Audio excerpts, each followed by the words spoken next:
Hello and welcome to this yet another brand new episode of Editors Roundtable, where the editors of Oneindia from almost all the film codes of India join you to bring you up to speed with what transpired in the week and what is possibly going to dominate the coming week. Beginning with Veera Kumar from One India Tamil. Veera, we saw visuals and all kind of support for Thalapathy Vijay, and his political activity, political foray also has found a new meaning. What does it mean for politics down south in Tamil Nadu, and do you think it is going to have that desired impact? Yes, Pankaj, it means a lot. Even though the Mhm. general elections are 2 years away, we are suddenly seeing a surge in activity, particularly with the launch of the Tamil Nadu Tamilaga Vetti Kalagam by actor Vijay. His Mhm. recent unveiling of party flag at his Chennai office has certainly shaken things up. Now, as Vijay plans the party's first political major conference, in locations like Vikravandi, Salem, Coimbatore are under consideration, though no Mhm. date or venue has been finalized yet. Oh. Historically, we have seen political parties led by superstar actors achieve remarkable success in Tamil Nadu.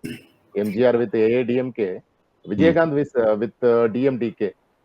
But it's also true that actors like Kamal Hassan, Sivaji Ganesan didn't perform well. So the Tamil Nadu political landscape is geared up actually. Mhm. And a mass actor with a dedicated fan base, his entry could significantly shift the political dynamics. And even Right. if he contests alone, his Mhm. party could become a kingmaker if he manages to secure just 10% of vote. In Tamil Nadu, Mhm. no party other than DMK or ADMK has accomplished this much of vote share without an alliance. Okay. This raises a critical point actually. Mhm. Will DMK's vote share, vote bank will be affected by Vijay entry. This is Okay. the epic center of the. Such a palpable effect. We have seen, you're right, Veera, that lots of uh, politicos have come from Tamil film industry, and they have done very well, as you rightly mentioned. MGR, Kamal Hassan, yes, one exception I would say. He keeps testing waters, but then he backs out also time and again. Um, so Vijay, we wish him the very best, and as you say, impact on DMK vote bank. Well, that is a big dent that he can do. DMK being in Yes. power, some cabinet reshuffle also there in Tamil Nadu governance. What is it? What is the reason behind it, Veera? Yes. There is a connection between the Vijay and the cabinet shuffle news spreading across. The news about the Mhm. DMK cabinet reshuffle certainly created a lot of buzz, especially with the timing, considering with the actor Vijay's flag unveiling event. The reports from various channels stir up the expectation, but Chief Minister Stalin later clarified that no such reshuffle is happening at the moment. But Mhm. this has led a lot of speculation and criticism, with some suggesting that the whole episode was a deliberate move to divert attention from Vijay's program. Mhm. Many saying the DMK shaken up because of Vijay's entry. As I told you earlier, if he gets just 10% of vote share, it will be a game changer. So what's clear is that DMK, particularly with Udayanidhi Stalin's hesitation to take on the deputy chief minister role, it is Mhm. not in a hurry to expand the cabinet, but the rumor always spread out. Well, Veera, clearly it looks like it is going to be one active next week that you are looking at because. With the kind of fan base and the kind of probable palpable impact of Vijay joining Yes, politics and yes. DMK trying to somewhere run for cover in itself must have set the ball rolling in Tamil Nadu. Thank you so much, Veera. We wish you a Yeah. very good weekend. Thank you so much for joining. As there is a saying that खरबूजे को देख के खरबूजा रंग बदलता है in Hindi. Maybe Keshav will help us to get the English version of it, but that comes to my mind. The high-handed approach of the new government, the Congress government in Telangana, it seems is getting out of hand. Please help us understand what happened there in Telangana with allegedly Congress goons beating women journalists, manhandling them. Yeah. Good evening to one and all there. Yeah. So this is very sad incident, of course, for the journalist community. Hmm. Uh, this actually these attacks have been generally limited to the common public, or we can see it like party wise. Uh, this has happened in Andhra Pradesh like a couple of weeks back. We have discussed about this, but now this has turned in Telangana. Hmm. So here, what is to be noticed is that this incident, this particular incident, took place in CM's own village, that is Kondareddypalli, Revanth Reddy's own village. So Hmm. what two women journalists, that they have gone to cover like how this farm loan, how the farmers have been benefited, or have they really received, as the government was telling that, I mean, they were boasting that many farmers have received this farm loan, this thing waive off and all. So they just went to cover that. Hmm. So first they thought of getting the feedback from the farmers belonging to Revanth Reddy's village, own village, Hmm. Kondareddypalli. So there, when they went out there, Congress people first they thought they were the villagers, but later on, when the inquiry has happened, they it came into light that the people who have harassed the women journalists, physically assaulted them, they threw them into the mud. They have snatched away their cameras and broke their phones and all. So they were all they belong to the Congress party. So Okay. this today the opposition leader KTR, or former minister KTR, he came out very strong. He had actually met DGP, saying that Congress goons have actually going on to the journalists also. But here, what we need to understand here is during KCR's tenure also, journalists were not given that freedom, because Yes. journalists Yes. were attacked. I mean, they were stopped telecasting few news and all. So now Hmm. the same that at that point of time, actually Congress was actually they stood with the journalist community. But today now the same thing Right. is happening. Hmm. I So see. as of now, five people were actually booked when the complaint was forwarded to Women Commission of Telangana. So Hmm. Women Commission also acted strongly, and they have asked the district SP to give more details about this. All right. You're right, and that's why I said that Congress, unlike previously, not known to be unfriendly with the journalists, now maybe taking some cue from the previous government, possibly in Telangana, is now using a high-handed approach with the journalists.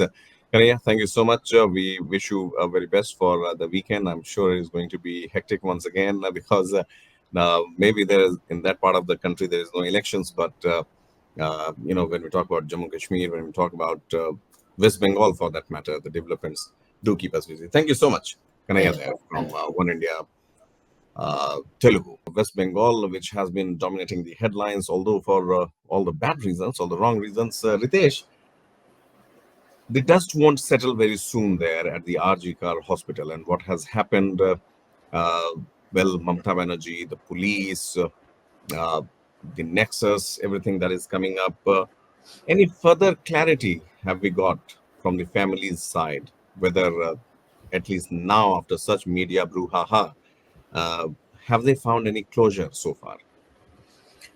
Thank you, Pankaji. The family has opened up to the media in several occasions, and their version still remains the same. They Mhm. are alleging that police has done nothing. CM spoke with them. CM called in the CP's phone, and CP handed over the phone to the parent, and CM spoke with the parent. And police has said the first time when police has approached to the parents of the victim, that police has called them and said the daughter is no more. Hmm. That is the main thing they are focusing. Why police has said that something has happened in that manner, and before that they had to wait for 3 hours to Yes, see to see the see body. see the victim's body. That is Mhm. also they are alleging. And parent analysts that before the cremation, there was 3 bodies are there in the line. So there is a Hmm. rush, there is a hurry to cremate Hmm. the body. That is Right. also they are questioning. There's something they're suspecting. Hmm. Hurriedly, the postmortem is done, and it was a rush thing that suddenly the cremation was also done, because there are three bodies were lined up in the crematorium room. So these are the things that they are actually questioning, and the three calls and that night Hmm. they're Hmm. they're mentioning every time they spoke to the media that the first call came at 10:53 p.m. that night. An assistant super somebody called, and they that person told that your daughter is ill, please come to the hospital. And Hmm. after that there was a call that somebody called and told that she died by suicide. And the third call came immediate after, and they were asking them to when how fast you can come to the hospital. That is what the parents are saying. So three crucial calls they got that day, and after that they had to wait for almost 3 hours to see the victim's body, their daughter's body, that were lying in that third floor of the hospital. So, Pankajji, after 14 days, that incident had happened. Hmm. There are questions that are still remain the same. What actually had happened that night? Hmm. Hmm. CBI is Hmm. interrogating people, CBI are questioning people, but and the question remains the same: that how many people are involved? Who Right. are the other people except that accused Sanjay Roy? Who are Hmm. the Hmm. other people are involved in that case? What is the role of that ex-principal Sandeep Ghosh in that case? What the other fellow colleagues, did they know about anything about that particular night? That is also a question that parent asks. They are saying that the victim who was working in the chest medicine department, it is unreal that not a single person come out and spoke about that day, because their colleague, they were working with that girl, that Yes. victim, for so long. And it is very unreal that nobody has come up to say anything about that night.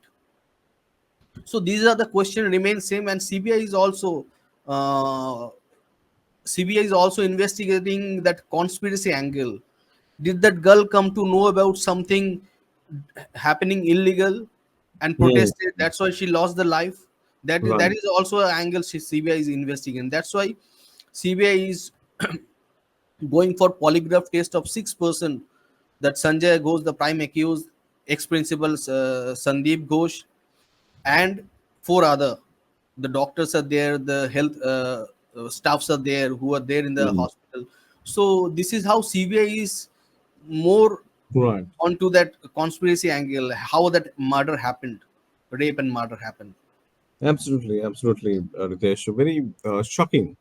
And the worst part here is, not at the cost of sounding prophetic or, giving some sort of lecture, but when incidents like these happen, we in general are very insensitive, and we suddenly, those three phone calls that you're talking about, for any parent it will be so uh, disheartening and sad to know that three different versions are coming. What is exactly going to happen? So how do people suddenly, who are the friends, who are the colleagues, suddenly change? And her own colleagues not speaking up, although CBI will leave no stone unturned, especially with a central agency probing such a high-profile case. I remember the case of uh, the one that happened in Noida, Arushi Talwar murder case, and that till date remains a mystery. That what exactly happened, who exactly killed Arushi Talwar. But hoping that it does not meet the same fate, we would definitely connect with you. Ritesh, thank you so much for joining us and bringing us up to speed. For the benefit of our viewers, we'll tell you that on our website and on YouTube, on One India, you can find our special presentation on hashtag Speak Up for Shakti.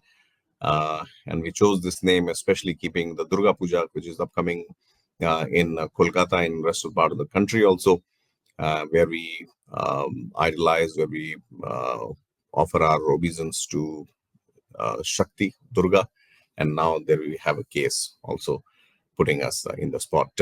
Thank you so much, Ritesh, for speaking to us. Manu Bhakar, Neeraj Chopra, and Vinesh Phogat, all of them did wonders for us in Olympics, came back, and now this morning I read that their commercial value, the amount that they take for signing any endorsement, has gone up.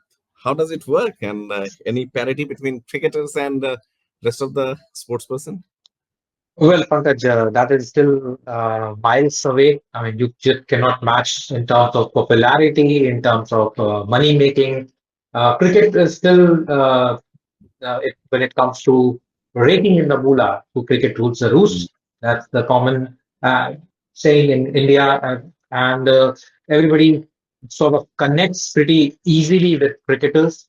But the way these athletes have performed for us at the Olympics, last week we were there at the ground zero when Vinesh Phogat received that uh, hero's welcome. We saw something which we haven't seen in the past. And sometimes you got to feel for Vinesh that she was actually I mean, she definitely that the medal was stolen away from her. Obviously, the onus also lied on her shoulders because that's what the Court of Arbitration Sports had also mentioned in their 27-page verdict, which came a couple of days back. Mhm. So, but the sentiments, Pankaj, they were out there. Everybody was emotional. The chants of Vinesh Phogat, Zindabad, Vinesh Phogat, आगे बढ़ो हम तुम्हारे साथ हैं, which also means that Vinesh Phogat, we might see Vinesh Phogat entering into politics very soon with the Haryana elections. The poll bugle has already been sounded, so it's a wait and watch game. But if you speak to people who are very close to and who keep a close eye on the developments and know how an athlete in the part of Haryana, I mean, how their political inclinations are.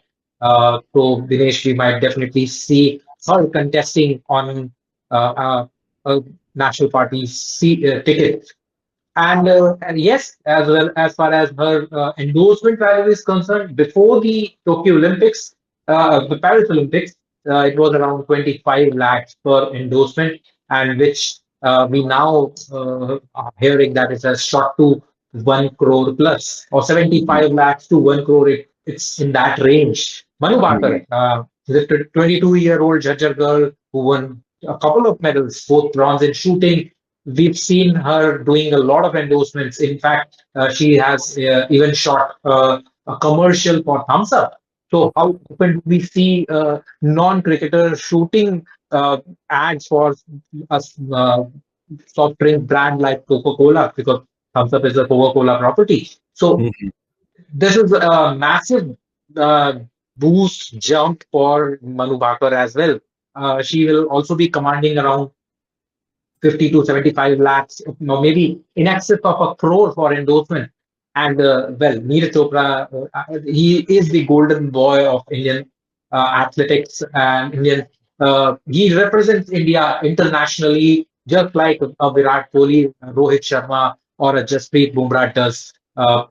So he, even his brand endorsement value after the second Olympic medal, that too a silver, uh, have seen him getting a lot of extra endorsements, and his market Mhm. value in terms of endorsement is going to be increased around, if not more, then it will definitely be in excess of 2 crores or 3 crores. 3 to 4 crores is what we can hear. Him commanding. So good days for Indian athletes. Obviously, it all boils down to how you perform at Olympics. And let's not forget, because of the Olympics, which catches the maximum eyeball, and because the entire nation sort of starts talking about you. You are the toast of the nation as of now. So definitely, but it will be interesting to see whether they will be able to reinstate these endorsements 4 years down the line, which is we definitely generally see with the cricketers. The endorsement value keeps on increasing many folds when it comes to cricket and cricketers. Right, absolutely. And we just wish that it's not just the cricketer who will be going and laughing away to the bank, but also other sports persons too should be at least be able to do Yeah, justice to the effort that they put in. Thank you so much, Avinash, for speaking to us. And we will definitely meet you next week. And before that, the exclusives that Avinash and his team brings, you can always read them and watch them on mykhel.com. Right, Avinash? yeah. Absolutely. Thank you so much. Have a good one. Thank Thank you. you. Mr. Modi is in Ukraine making a whirlwind tour from Poland to Kiev as we speak. What does it mean, first of all, for India? And most importantly, what does it mean for Russia and Ukraine? Thank you, Pankaj. Definitely, Prime Minister Modi's visit to Ukraine is being looked at very critically, not only by the Indians or Indian diaspora staying, if any, in Ukraine now, Hmm. but I mean, it holds very high importance. Though a small country, Ukraine, but its geopolitical importance has risen rapidly in the recent time, and I believe, from my limited understanding about such subjects, that China, Russia, Hmm. and the US as well, along with the European countries, must be looking very, interestingly Right. to the developments going around in the Kiev right now. Absolutely. This tour is also very important when you put it in a context like prime. This is the first time an Indian prime minister is visiting Ukraine, and that too merely after 1.5 months when the PM Modi visited to the Hmm. Russia. Hmm. And at that time, Zelensky had criticized it heavily. Right. So, Prime Minister Modi is trying to build a narrative across the globe, and trying to, specify India's stand when it comes to the war, or when it comes to stealing the, diplomatic and international ties. Hmm. At Hmm. one side, India has been maintaining the ties with the Russia, which has been, a long-standing ties for over a century. You can call it now Yes. I mean, nearly a century. hmm. But Ukraine is also a reliable, partner when it comes to pharmaceuticals, some of the defense productions, as well as agriculture, the huge exporter of wheat. Hmm. All these things would be seen in a perspective. At the same time, when it was asked by one of the, external affairs ministry officer, uh, some I am just not able to recall his name. I think Tanmay Lal or something, the senior official in the department. Okay. He categorically said that India is up to, play the important role in the rehabilitation of Ukraine. So it Okay. is again a testimony of India's, rising strength at the global stage, Hmm. Hmm. Hmm. Hmm. which Prime Minister Modi has always vouched for in last one decade. Yes. Absolutely, Keshav, absolutely, because you're right. The seeds of this visit, albeit there was some criticism from the Ukrainian side, were not just sown at the time when Prime Minister Modi had visited Russia, but even prior to that. And if we can go back when India hosted G20, followed by Prime Minister's two visits to United States.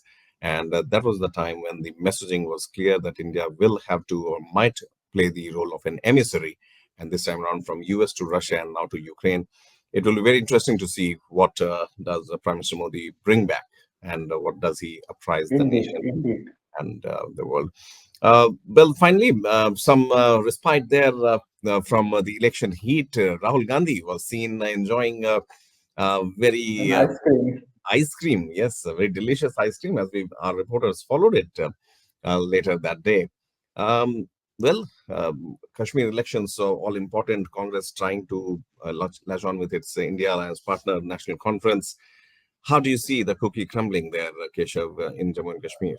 Yes, Pankaj. So at first I would ask a question: was the ice cream equally delicious 5 years back during the Well, 370 era? I don't think so. mhm, Abrogation of 370 definitely has boosted a sense of security in the valley as well. And, as the rest of the country looking at the Kashmiri affairs now is better aligned with the rest of India. mhm, I don't know what has changed geographically or in terms of, the administratively, but of course, a sense of ownership, a sense of belongingness, and as well as a sense of security has mhm. got improved. And that is very much evident when Rahul Gandhi, roams freely in the valley, goes all the places in any time of the day. Right. Okay. Absolutely. But when we look typically from the electoral lenses, Hmm. the situation in the valley definitely demands for a coalition, because Right. the kind of equation the various regional political outfits are having out there, and Hmm. in the rest of India, in the forms of the bigger political parties like BJP and the Congress. See, to be very honest, I don't see BJP has much relevance in the valley. Of course, it has got some strength in Jammu, and it is quite capable of pulling it on its own few seats in of Jammu. But Hmm. Kashmir, it will of course a struggle. But what amazes me is the Gupkar declaration. Hmm. Remember, 5 years back, they have signed a declaration at the residence of the former Chief Minister Farooq Abdullah at the Gupkar Road of Srinagar, that unless the statehood is re-invoked, they are not going to participate in any election. Okay, but come at the election, everything is settled. Now they are fighting for the power. At the Right. same time, I would say if National Conference and PDP comes together, it would have been a formidable alliance, and they could have beaten any political, forces in Jammu and Kashmir. But that Hmm. is not looking possible at this point in time. You have seen a heavy exodus in PDP. The party men are leaving the muftis and marching towards the Abdullahs, Right. a sign of rising popularity of the Abdullah clan in the Kashmir Valley. Hmm. Rahul's visit has given a hint that definitely the grand old party of India is trying to seal a deal with at least one of the biggest parties in Kashmir. Right. What is even more interesting is BJP bringing back Ram Madhav in an important electoral role for Jammu and Kashmir. Let us not forget that Ram Madhav has been very, very instrumental in bringing PDP and the BJP together in Kashmir 10 years back, and even after the demise of the senior Mufti, Hmm. he helped a smooth transition of the power. Right. But after that, Ram Madhav was somewhere in the background. Nothing was there to be heard Hmm. about him, his role. Absolutely. Suddenly coming together, I don't see a direct alliance between the BJP and the PDP right now, but definitely from the back end, they may work together, because if they seal an alliance, both the parties will face a difficult situation. But if they're working together in the back end and as much strength, the PDP gets, that much damage can be done to the other side. And Yeah. I think this is a strategy BJP has been employing for a long time in the difficult days. Hmm, hmm. So Right, this absolutely. this thing will be quite interesting to watch out for what comes out from the valley. Right, Keshav, right. PDP and BJP have had alliances before also, and well, that did not last long. But whether Congress and National Conference could come up with something at the state level only to cement their India alliance further remains to be seen. Nonetheless, I mean, it was a delight to see Rahul Gandhi enjoying Having an that ice cream. yeah, Yeah. and the joy that it brought And on the thanks to faces. Narendra Modi. Thanks to Narendra Modi and its Well, that's what many are saying, that now you are yeah, able to go at Lal Chowk and have an and ice enjoy cream. an ice cream. Yeah. Yeah. Nonetheless, thank you so much, Keshav, for always bringing us up to speed with the latest. We bid you goodbye here, and thanks to our viewers also for tuning in. We'll be back next week with all the developments of the coming week. Stay tuned. Stay safe.